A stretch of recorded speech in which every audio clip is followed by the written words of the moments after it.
Hello friends. आज मैं Pluto का शिक्षा सिद्धांत के बारे में चर्चा करूंगा।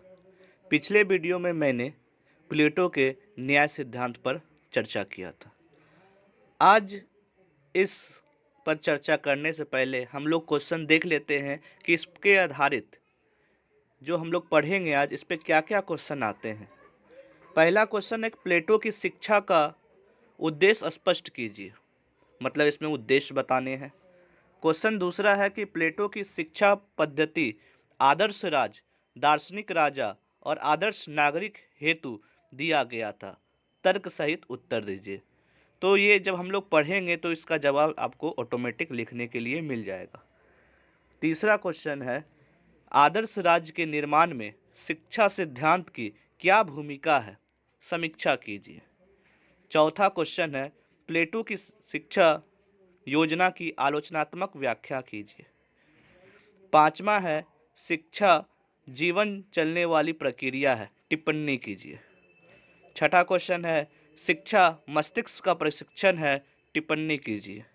और आखिरी क्वेश्चन है प्लेटो की शिक्षा योजना में व्यायाम एवं संगीत पर ज़्यादा ध्यान दिया गया है, तर्क सहित उत्तर दीजिए। तो फ्रेंड्स, आज हम लोग पढ़ने वाले हैं प्लेटो के न्याय सिद्धांत। और प्लेटो के न्याय सिद्धांत से संबंधित जितने भी क्वेश्चन बनने वाले हैं वो मैंने पहले ही चर्चा कर लिया हूँ। चलिए अब हम लोग पढ़ेंगे कि प्लेटो का न्याय सिद्धांत क्या था। प्लेटो का न्याय सिद्धांत महत्व क्यों है, पहले तो हमें ये पता होना चाहिए इसका महत्व क्या है। उस समय क्या था कि अज्ञानियों का शासन था, न्यायपूर्ण नहीं था। तीसरा बात यह था कि दार्शनिक शासक का अभाव था, जिस कारण से उनके गुरु सुकरात का दंड दिया गया, हत्या कर दिया गया। चौथा है कि आदर्श नागरिक का अभाव था। पांचवा है राष्ट्र भावना का अभाव था। तो प्लेटो का शिक्षा सिद्धांत इसलिए महत्वपूर्ण हो जाता है क्योंकि ये सब खामियां थी। अब हम लोग चर्चा करेंगे कि उस समय जब प्लेटो के समय में क्या शिक्षा पद्धति थी। तो वहाँ पे दो राज्य थे, एक एथेंस था, एक स्पार्टा था। स्पार्टा दुश्मनों से घिरा हुआ था राज्य था, जिस वजह से उन्होंने अपने शारीरिक प्रशिक्षण पर ज़्यादा बल दिया। वहीं एथेंस अपने मानसिक और बौद्धिक पर ज़्यादा बल दिया। अब हम लोग एक एक करके चर्चा करेंगे कि एथेंस का शिक्षा क्या था। एथेंस में शिक्षक को सोफिस्ट कहा जाता था। वह व्यक्तिगत शिक्षा देते थे, जिस वजह से लोगों का संकीर्ण और स्वार्थी स्वभाव होता था, जिस वजह से नागरिक भी स्वार्थी होते थे और अपना स्वार्थ सिद्ध करने के लिए वो किसी भी हद तक जा सकते थे। इस वजह से वहाँ के युवाओं का भटकाव था। अब जो ये सोफिस्ट शिक्षक था वह कैसा था, वह ज्ञानी था। ज्ञानी क्यों था? क्योंकि वह एक विषय पर अध्ययन करता था। वह दार्शनिक और उत्कर्ष था, जिस वजह से वहाँ के लोगों का मानसिक एवं बौद्धिक विकास होता था। अब वहाँ के अगर चर्चा करें एथेंस के शिक्षा का उद्देश्य क्या था, तो वहाँ पे था निजी स्वार्थ, बुराई की तरफ बढ़ रहा था, सार्वभौमिक नहीं था, मानसिक एवं बौद्धिक विकास हो रहा था। तो यहाँ पे अगर एथेंस का बात करें तो यहाँ पे महिलाओं को शिक्षा का प्रावधान नहीं था। वहाँ पर जो निचले वर्ग के लोग हैं उनको शिक्षा का समर्थन नहीं था, बस कुलीन वर्गों को शिक्षा दी जाती थी। अब हम बात करते हैं स्पार्टा की शिक्षा।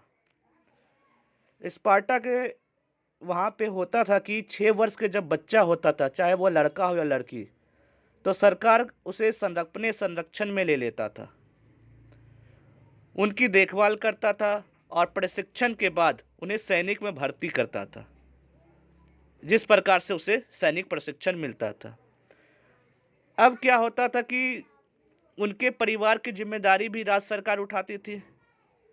अगर किसी की परिवार की राज्य जिम्मेदारी उठाएगी तो स्वाभाविक सा बात है कि वह जो लड़का होगा या लड़की वह राज्य के प्रति अपना समर्पण देगा, वह राज्य के लिए अपना प्राण न्यौछावर कर देगा। फिर हम लोग अब चर्चा करेंगे कि हम लोगों ने जो पढ़ा है उससे क्या निष्कर्ष निकला। निष्कर्ष यही निकला कि एथेंस जो है वहाँ पे मानसिक और बौद्धिक रूप से समृद्ध हुआ। वहाँ पे नागरिकों के प्रति शिक्षा हो रही थी, और स्पार्टा में मैंने देखा कि सैनिक समृद्ध था, वहाँ राज्य के प्रति शिक्षा हो रही थी। तो प्लेटो ने क्या किया कि दोनों के शिक्षा को जोड़ दिया। उन्होंने बौद्धिक प्रशिक्षण जो कि एथेंस में दिया जाता था और सैनिक प्रशिक्षण जो कि स्पार्टा में दिया जाता था, दोनों को जोड़ के सार्वजनिक विकास का अवधारणा दिया। इसी को प्लेटो का शिक्षा योजना कहते हैं। इसी बात पर रूसो ने कहा कि रिपब्लिक शिक्षा पर लिखी सर्वोत्तम कृति है। और आपको पता ही है कि अरस्तु ने कहा है कि स्वस्थ शरीर में स्वस्थ मस्तिष्क का वास होता है। यह अरस्तु ने कहा, कैसे कहा? यही प्लेटो की शिक्षा सिद्धांत को अध्ययन करके। व्यवहारिक रूप से यह प्लेटो का ही कहना है, लेकिन शब्दों में अरस्तु ने कहा कि स्वस्थ शरीर में स्वस्थ मस्तिष्क का वास होता है। अब प्लेटो के अनुसार शिक्षा क्या है? प्लेटो के अनुसार शिक्षा आजीवन चलने वाली प्रक्रिया है। शिक्षा आत्मा का बाह्य वस्तुओं की ओर झुकाव है। शिक्षा आत्मा को प्रकाशमान करना है। चलिए अब चर्चा करते हैं प्लेटो की शिक्षा योजना क्या थी। प्लेटो ने अपनी शिक्षा योजना में दो कैटेगरी में बांटा। पहले प्राथमिक शिक्षा, एक था उच्च शिक्षा। अब प्राथमिक शिक्षा को भी 3 खंड में बांटा। पहला जन्म से 6 वर्ष, दूसरा 6 से 18 वर्ष, तीसरा 18 से 20 वर्ष। जन्म से 6 वर्ष उस बच्चे को धार्मिक और नैतिक शिक्षा दिया जाता था, और 6 से 18 वर्ष व्यायाम और संगीत की शिक्षा दिया जाता था। व्यायाम से क्या होता था? मानसिक प्रशिक्षण होता था, और संगीत से क्या होता था? शारीरिक प्रशिक्षण होता था। और 18 से 20 वर्ष तक क्या होता था? कठोर प्रशिक्षण होता था, कठोर शारीरिक प्रशिक्षण। तो प्लेटो का क्या कहना था कि मानसिक परीक्षण और शारीरिक परीक्षण ही करना था, तो 6 से 18 वर्ष ये करना था। उसके बाद अब उच्च शिक्षा पे आए, तो उस शिक्षा पे क्या होता था कि 20 वर्ष से लेकर 30 वर्ष तक गणित और ज्यामिति का शिक्षा दिया जाता था। क्यों दिया जाता था? क्योंकि उनको गणित और ज्यामिति से बहुत प्यार था। और हम लोगों ने पिछले वीडियो में भी देखा कि जो एकेडमी उसकी विश्वविद्यालय थी, उसकी जो शिक्षा केंद्र था, उनके द्वार पर लिखा था कि जिन्हें गणित और ज्यामिति नहीं आता है वह अंदर प्रवेश नहीं कर सकते हैं। उसके बाद दूसरा खंड है 30 से 35 वर्ष, उसमें दार्शनिक शिक्षा दिया जाता था। तो जन्म से लेकर 35 वर्ष ये औपचारिक शिक्षा हुआ। उसके बाद व्यवहारिक प्रैक्टिकल नॉलेज के लिए 15 वर्ष का शिक्षा होता था। फिर जब वह 50 वर्ष का हो गया, 35 से लेकर और 15 को जोड़ के 50 वर्ष हुआ, तब वह राजा या शासक बन सकता था। अब यहाँ पे सवाल उठता है, क्या राजा और शासक बन गया 50 वर्ष के बाद, क्या अब शिक्षा नहीं करेगा? वो शिक्षा अध्ययन नहीं करेगा? तो इसका उत्तर है नहीं। उसे शिक्षा ग्रहण, शिक्षा अध्ययन करना ही होगा, दार्शनिक अध्ययन करना होगा। फिर प्रश्न उठता है, ये कब तक दार्शनिक अध्ययन करेगा? तो मरते दम तक, जब तक राजा और शासक की मृत्यु नहीं होगा तब तक वह दार्शनिक अध्ययन करेगा। इसीलिए उन्होंने कहा कि जो शिक्षा है वो आजीवन चलने वाली प्रक्रिया है। तो राजा को क्या है कि यहाँ पे उसे सैद्धांतिक और व्यवहारिक शिक्षा मिला, साथ ही राजा कैसा बन गया? विवेकशील बन गया, निस्वार्थी बन गया, कर्तव्यपरायण बन गया। अगर हम वर्तमान परिप्रेक्ष्य में देखते हैं कि मान लीजिए आप यूपीएससी या बीपीएससी का तैयारी करते हैं, तो पहले आप सेल्फ स्टडी करिएगा, सेल्फ अध्ययन करिएगा, फिर आप एग्ज़ाम दीजिएगा। अगर आप क्वालिफाई होते हैं फिर आपको ट्रेनिंग पीरियड में भेजेगा। जब आप ट्रेनिंग क्लियर कर लीजिएगा तब आपको ऑफिसर बनाया जाएगा, प्रशासक बनाया जाएगा। तो आप भी एक क्षेत्र के राजा हुए, वहाँ के लोगों पर शासित करिएगा और उन्हें विवेकशील, निस्वार्थी और कर्तव्यपरायण से करना पड़ेगा। यही प्लेटो की शिक्षा नीति थी। अभी जो हमने चर्चा की, अगर हम उसका निष्कर्ष निकालने का प्रयास करें तो प्लेटो ने पहले बताया था कि जिसमें वासना प्रधानता होता है वह उत्पादक होगा, जिसमें साहस गुण प्रधानता होता है वो सैनिक होगा, जिसमें विवेक गुण प्रधानता होता है वो शासक होगा। तो उन्होंने जन्म से लेकर 18 वर्ष तक उत्पादक वर्ग को शिक्षा का प्रावधान दिया, और जन्म से लेकर 20 वर्ष तक सैनिक को शिक्षा प्रदान दिया, और जन्म से लेकर 35 वर्ष, फिर 35 से 50 वर्ष तक शासक के लिए शिक्षा का प्रावधान दिया। तो प्लेटो चाहता क्या था? बौद्धिक और शारीरिक प्रशिक्षण, सार्वजनिक विकास हो। तो जन्म से लेकर 18 वर्ष तक पूरे प्रदेश के सारे नागरिकों को यह शिक्षा देना था, और सारे लोग शिक्षा लेते थे। इससे क्या हुआ कि प्लेटो जो चाह रहा था वह पूरा हो गया। इसी पर सबाइन ने, एक विचारक है, उन्होंने कहा प्लेटो द्वारा प्रतिपादित उच्च शिक्षा का यह सुझाव सर्वाधिक मौलिक और महत्वपूर्ण है। उन्होंने कहा कि जो उन्होंने प्लेटो ने सुझाव दिया है सार्वजनिक शिक्षा का, तो वह क्या है कि बहुत ही मौलिक है और महत्वपूर्ण भी है। चलिए अब हम चर्चा करते हैं प्लेटो की शिक्षा पद्धति की विशेषताएं क्या क्या हैं। पहला अगर बात करें तो अपनी शिक्षा नीति, अपनी शिक्षा योजना के अंतर्गत प्लेटो के द्वारा राज्य नियंत्रण अनिवार्य शिक्षा योजना की गई है। शासक वर्ग शिक्षा के माध्यम से नागरिकों के चरित्र में सुधार करना और उनमें कर्तव्यों के निष्काम संपादन की प्रवृत्ति उत्पन्न करना चाहता है। प्लेटो चाहते थे कि वहाँ के जो प्रशासक होंगे, जो शासक होंगे, वह सभी लोगों के चरित्र पर सुधार करेंगे। दूसरा पॉइंट है कि प्लेटोवादी शिक्षा का उद्देश्य क्या था? व्यक्ति का शारीरिक, मानसिक और आत्मिक अर्थात सार्वजनिक विकास करना है। इस दृष्टि से यह वास्तविक और पूर्ण शिक्षा है। तीसरा विशेषता, प्लेटो का अंतिम उद्देश्य न्याय के आधार पर एक आदर्श राज्य की स्थापना करना है, और इस कारण इसकी शिक्षा योजना में न्याय के तत्व को महत्वपूर्ण स्थान प्रदान किया गया है। चौथा बात करें तो शिक्षा को प्रारंभिक और उच्च इस प्रकार के दो भागों में बांटना नितांत मनोवैज्ञानिक और विज्ञान सम्मत है। तो उन्होंने, आप भी देखा, जो हम लोगों ने पहले डायग्राम में देखा है, बस उसी को विशेषता के रूप में चर्चा करना है कि उन्होंने क्या किया कि प्रारंभिक और उच्च शिक्षा को दो भागों में बांटा। फिर अगर हम पांचवा बात करें कि इनकी शिक्षा योजना स्त्री पुरुष दोनों के लिए है, और इस दृष्टि से इसे एथेंस की शिक्षा पद्धति पर एक सुधार कहा जा सकता है, क्योंकि एथेंस में केवल पुरुषों को ही शिक्षा प्राप्त करने का अधिकार था। तो पहले भी हमने चर्चा किया एथेंस में क्या था कि सिर्फ पुरुषों के लिए शिक्षा था, स्त्री के लिए नहीं था। तो इन्होंने उसको संशोधन किया और स्त्री पुरुष दोनों के लिए शिक्षा का प्रावधान दिया। अब हम छठा विशेषता का बात करें तो प्लेटो ने अपने शिक्षा योजना के अंतर्गत धर्म और नैतिकता को उचित स्थान प्रदान किया, या नैतिकता की दृष्टि से कुरुचिपूर्ण साहित्य और कलाकृतियों को सहन करने के लिए तैयार नहीं है। तो प्लेटो ने क्या किया? शिक्षा नीति के कारण धर्म और नैतिकता को उचित स्थान प्रदान किया। अब अगर हम सातवां बात करें तो शिक्षा पद्धति की एक विशेषता शासन को एक कला मानकर सुशासन के लिए शासकों के प्रशिक्षण पर बल देना था। अगर आठवां विशेषता बात करें तो प्लेटो ने शिक्षण को जीवन का आत्मकालीन अल्पकालीन कार्य न मानकर उसे आजीवन चलने वाली प्रक्रिया के रूप में स्वीकार किया है। तो हम लोगों ने पहले भी देखा कि प्लेटो ने प्रशासक को, जो शासक है, उसे 50 वर्ष पढ़ने के लिए कहा। उसके बाद फिर वह आत्मिक और दार्शनिक दर्शन का अध्ययन करते रहेंगे जब तक कि उनकी मृत्यु नहीं हो जाता। तो इसी पर एक विचारक मैक्सी ने कहा कि प्लेटो की शिक्षा योजना अनेक दृष्टियों से स्पष्टता आधुनिक लगती है। चलिए आगे हम चर्चा करते हैं प्लेटो की शिक्षा सिद्धांत की आलोचनाएं क्या क्या हैं।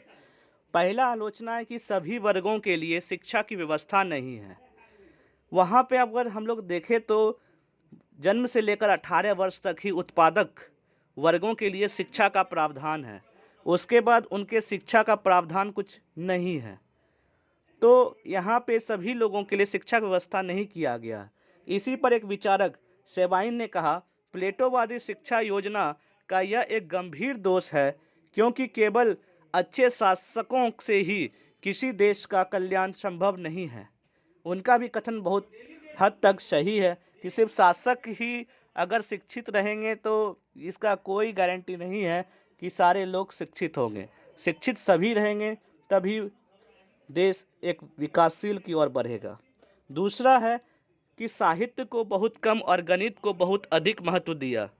हम लोग जैसे कि जानते हैं कि प्लेटो को गणित और ज्यामिति से बहुत प्रेम था, जिस वजह से उन्होंने साहित्य को दरकिनार करके गणित पर ज़्यादा बल दिया, जो कि व्यवहारिक ज़िंदगी में उसका उपयोगिता बहुत कम है। तीसरा पॉइंट है कि कला और साहित्य का अनुचित नियंत्रण।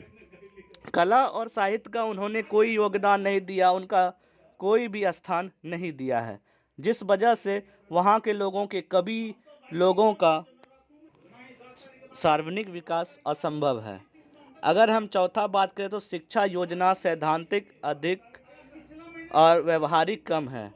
जो शिक्षा सिद्धांत जो प्लूटो ने दिया वो सैद्धांतिक ही बहुत है, जिसको ज़मीनी स्तर पे उतारना असंभव है। क्यों? क्योंकि अगर हम 50 वर्ष तक पढ़ाते रहेंगे तो वह अपने पिता के ऊपर ही डिपेंड रहेगा, तो वह अपना कुछ काम धाम नहीं कर सकता है। और 50 वर्ष तक अगर वह पढ़ता ही रहेगा तो वह नीरस हो जाएगा, जो कि एक बचपन में जितना उत्साह रहता है किसी काम करने का, वह बुढ़ापा में आकर संभव नहीं हो सकता है। पांचवा अगर आलोचना का बात करें तो शिक्षा क्रम लंबा और खर्चीला। तो प्लूटो का जो शिक्षा क्रम है 50 वर्ष तक, वो बहुत ही लंबा है और खर्चीला भी है, क्योंकि उतना समय तक पढ़ना, उतना पैसे उस पर लगाना वो अनुचित ही होता है। अगर सातवां आलोचना का बात करें तो व्यक्तिगत विकास का बलिदान।